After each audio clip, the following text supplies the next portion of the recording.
माझं नाव प्रीती जयंत गावडे. मी मुंबईहून आले आहे. मी कोलगेट पामोलिव्हमध्ये टेक्निकल असोसिएट म्हणून काम करते.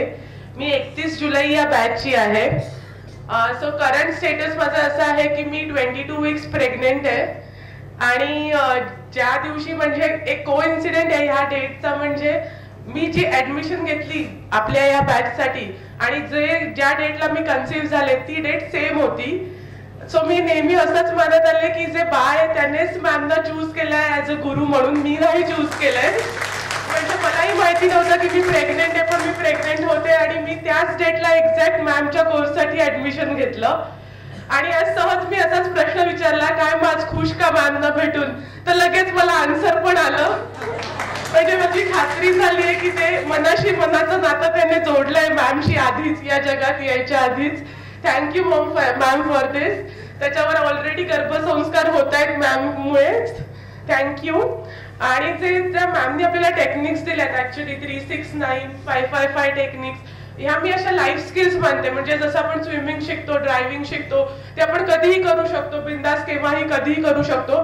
तशाच या टेक्निक्स मॅमनी आपल्याला लाईफ स्किल्स सारख्या दिल्या आहेत, ज्या आपण केव्हाही कुठेही सुरू करू शकतो आणि सातत्याने करून त्याचे रिझल्ट अनुभवू शकतो. सो तसेच काही रिझल्ट मलाही आले आहेत. होपनोपोनो आणि ग्रॅटिट्यूडचं मी फर्स्ट शेअर करेन. सो एकदा माझी दाढ खूप दुखत होती, मला उठायलाही होत नव्हतं, तरी मी उठले, मॅम बरोबर लाईव्ह मेडिटेशन केलं. एक 5 मिनिटाचा ब्रेक घेऊन होपनोपोनो स्टार्ट केलं दाढीसाठी. आणि मिरॅकल म्हणजे असं की 50% दुखणं माझं तेव्हाच गेलं. तर मलाच असं आश्चर्य होतं, खरंच दुखते की नाही दुखत आहे. मी असं चेक करत होते सारखं सारखं. मग नंतर मला आठवलं मॅमने एकदा सांगितलं की ग्रॅटिट्यूड द्यायचं आपल्या शरीरातल्या सगळ्या भागांना. तसं मी जॉजना, दाताला ग्रॅटिट्यूड दिला सॉरी. आणि मग ते माझं दुखणं पूर्ण 100% ऍट द एंड बरं झालं आपोआप. मी एवढी खुश झाले, म्हणजे एखादी पेन किलर पण इतक्या फास्ट रिझल्ट कधीच देत नाही जेवढा ह्या मला होपनोपोनो आणि ग्रॅटिट्यूडने रिझल्ट आला. सो थँक्यू मॅडम फॉर दिस. दुसरा अनुभव म्हणजे माझा हा होता की जो आपण व्हिज्युअलाइज करायला सांगतात मॅम आफ्टर मेडिटेशन. सो आमचं ऍक्च्युली म्हणजे माझ्या आईने नवीन घर घेतलं, त्याची पूजेची डेट ठरलेली होती की ह्या डेटला पूजा आहे. ज्या दिवशी मी मेडिटेशन केलं तेव्हा 1 महिना एक्झॅक्ट बाकी होता त्या डेटला. सो विचार करत होते तर पूजेला कुठली साडी नेसायची, काय काय घालायचं, असं सगळं माझा विचार चाललेला. तर पण माझ्याकडे म्हणजे आमचं गोल्ड लोन चालू आहे, तर माझ्याकडे काही सोन्याचं ज्वेलरी नव्हती, सगळी बँकेत होती. तर म्हटलं आता काय करूया, चला 1 महिने आपण विचार करूया, व्हिज्युअलाइज करूया की आमचं गोल्ड लोन सगळं रिपे होत झालंय करून, आणि ते छान गोल्ड सगळं घालून मी ही साडी नेसून नवीन घरात छान मी राहतीये, असं मी रोज व्हिज्युअलाइज करायचे आफ्टर मेडिटेशन. पूजेची तारीख जवळ येत होती पण गोल्ड लोन काही रिपे होत नव्हतं. तर मला असं झालं की काय ठीक आहे, असेल नाही होत, असं नाही झालंय म्हणून. पण एकदा असं अचानक आउट ऑफ नोवेअर मला आई म्हणाली माझी, म्हणजे माझं एक छोटं मंगळसूत्र मी आईकडे देऊन ठेवलेलं, जे आईनेच मला दिलेलं, माझं ते वाढलेलं होतं म्हणून. तर आई म्हणाली हे तू मंगळसूत्र छोटं जे मला दिलंयस वाढलेलं मंगळसूत्र, त्यात मी अजून माझ्याकडे जे कॉइन्स आणि वळ आहे ते घालते आणि आपण तुला छान मोठं मंगळसूत्र करूया.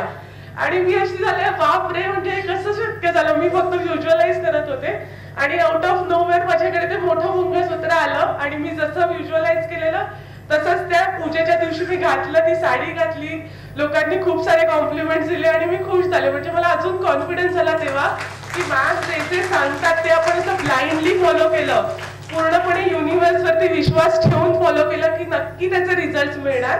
आणि ते नाही मिळेल तर जसं आधी आपल्या परिणाम म्हणायला काहीतरी दुसरं आपल्यासाठी नक्कीच त्याच्यासाठी प्लॅन असेल. सेम 555 टेक्निक जशी मॅमनी आपल्याकडनं करवून घेतली. मॅम एके दिवशी म्हणाले आपण 555 टेक्निक करूया, तर मी म्हटलं ठीक आहे आपण करू ग्रुप बरोबर.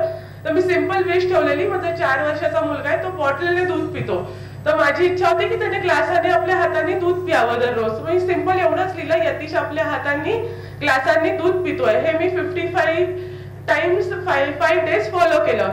आणि असं म्हणजे एकदम अनुभव आला की पहिल्या दिवसापासून तो अगदी न रडता, न टँट्रम थ्रो करता, अगदी मनापासून ग्लासाने दूध प्यायला लागला.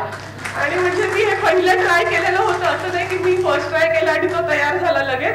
मी बरेचदा ट्राय केलेलं, पण माझे पेशन्स लेवल सायदर संपायचे, तो रडायला लागायचा, मग आम्ही देऊन टाकायचं त्याला बॉटल घे.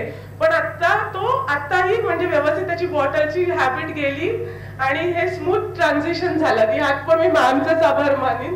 सो असे बरेच अनुभव आहेत ऍक्च्युली जे शेअर करायचे आहेत, पण आता टाइम कन्स्टेंटमुळे मी नाही अजून काही शेअर करत. पण थँक्यू सो मच मॅम, खरंच थँक्यू एव्हरीवन. आणि तुम्ही माझं ऐकल्याबद्दल. आणि स्पेशल थँक्स आज माझ्याबरोबर जे माझे मित्र आले, मैत्रिणी आले, त्यांना तर मी मित्र मैत्रिणीच म्हणेन. खूप सकाळपासून त्यांनी माझी काळजी घेतली आहे. Thank you so much.